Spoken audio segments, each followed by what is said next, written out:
Hello everyone, good morning. Welcome to my online class. Students, previously in Delhi Sultanate, we have already discussed about Slav dynasty. Today we will come to know another new dynasty after Slav dynasty, that is Khilji dynasty.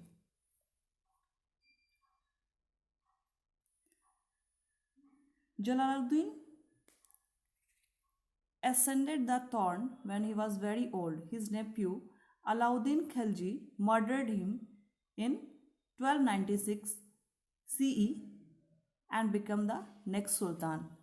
The death of Balban led to unrest in the empire.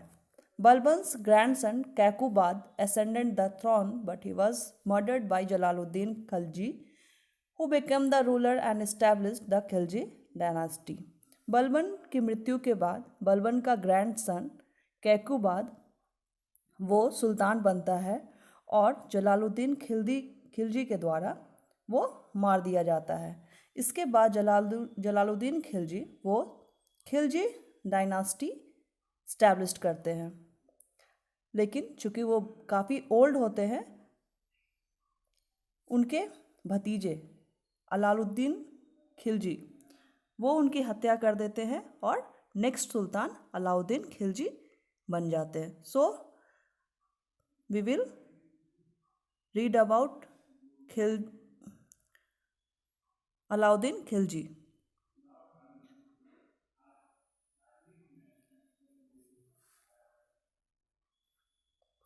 Alauddin Khilji was a great invader and adopted an expansion policy. He called himself the Alexander. He built a city called Siri in Delhi and also constructed the Alai Darwaza near the Qutub Minar. Alauddin Khilji conquered Gujarat, Rajasthan, Malwa, Devgiri, Warangal, Dwar Samudra.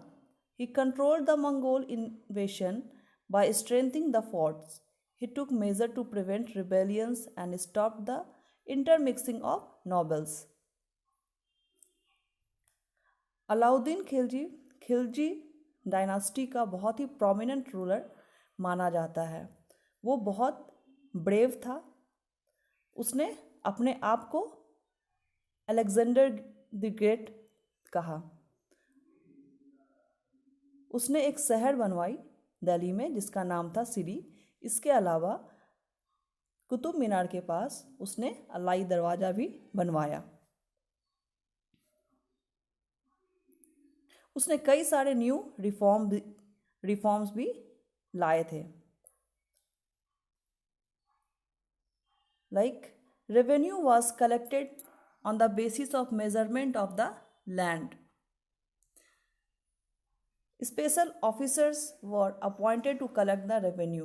Alauddin introduced a market control system according to which the prices of all goods were fixed.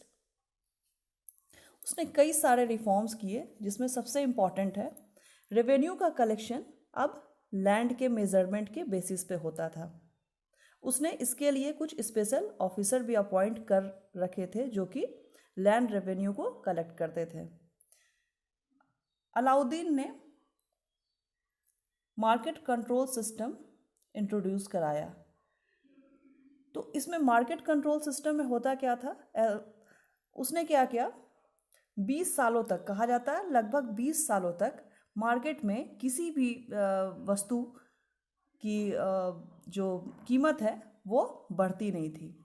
इसके पीछे भी कारण ये था कि अगर किसी भी वस्तु की कीमत या मार्केट महंगी हो जाती तो जो उसने सैनिक रखे थे वो ज़्यादा सैलरी की डिमांड करते और फिर उसे मार्केट के अकॉर्डिंग सैलरी भी देना पड़ता। इसलिए अलाउद्दीन खिलजी ने सबसे पहले मार्केट कंट्रोल सिस्टम को इंट्रोड्यूस करवाया जिसमें वस्तुओं की दाम बढ़ती नहीं थी। तो जब महंगाई नहीं बढ़ती थी तो जो वहाँ सैनिक थे उनके जो उन्होंने सैनिक रखे थे उनकी सैलरी भी उसे बढ़ानी नहीं पड़ती थी। There were 3 markets, 1 for food grains. 3 तरह के मार्केट्स थे वहाँ, जिसमें कि एक मार्केट था फूड ग्रेन्स के लिए, another for cloth and the third one for slabs, animals and cattle. दूसरा मार्केट था कपड़ों के लिए, जबकि तीसरा मार्केट स्लैब्स, जैसा कि पहले मैंने बताया, मतलब गुलाम, एनिमल्स के लिए एंड कैटल के लिए होता था. People were strictly punished on any violation of rules and unauthorised competition. अगर लोग नियम को तोड़ते थे तो उन्हें बहुत ही बुरी तरह से पनिश किया जाता था. In the army, he introduced a system called Hulia, in which identities of army soldiers were recorded. इसके अलावा उसने आर्मी में हुलिया सिस्टम को इंट्रोड्यूस करवाया, जिसमें उसके पास जितने भी सैनिक होते थे उन सब का हुलिया, यानी कि उसके जेस्टर्स, उसकी पर्सनालिटी कैसी है, वो एक रिकॉर्ड्स में मेंटेन होता था. इसके अलावा अदाग was used for cavalry for royal seal.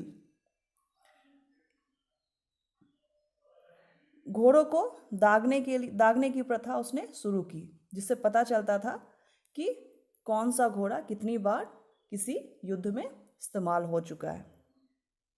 The spy system was very efficient and well organise. इसके अलावा उसने स्पाई सिस्टम यानी कि गुप्तचर व्यवस्था को भी काफ़ी इफिशियंट और वेल ऑर्गेनाइज बना रखा था. तो that was all about Alauddin Khilji. In next class, we will discuss about Tughlaq dynasty. Till then, bye bye.